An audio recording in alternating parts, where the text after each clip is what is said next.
මම ඔයගොල්ලන්ට දැන් කියලා දෙන්නම් Excel පාවිච්චි කරලා කොහොමද IRR එක ටක් ගාලා කැල්කියුලේට් කරගන්න කියලා. So ඔයා පාවිච්චි කරන්න ඕන equation එක equals IRR open the brackets. ඔයා select කරන්න ඕනේ cash flows year 0 ඉඳන්. So year 0 ඉඳන් තියෙන ඔක්කොම cash flows ටික select කරන්න. Close the brackets and press enter.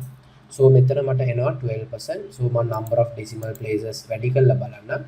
එතකොට ඔයාගේ exact IRR එක තමයි 11.52%.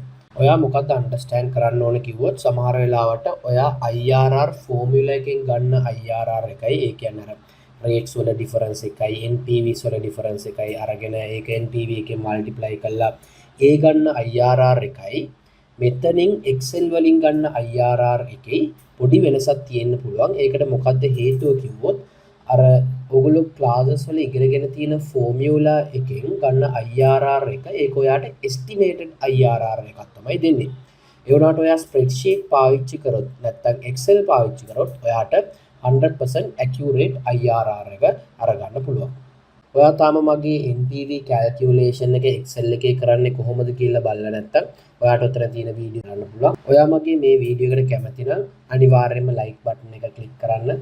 ඒක මට සෑහෙන වැදගත් වෙනවා. ඒකත් එක්කම ඔයා මගේ Match My LK channel එක subscribe කරලා නැත්නම් දැන්ම subscribe කරලා තියාගන්න. bell icon එකත් on කරලා තියාගන්න.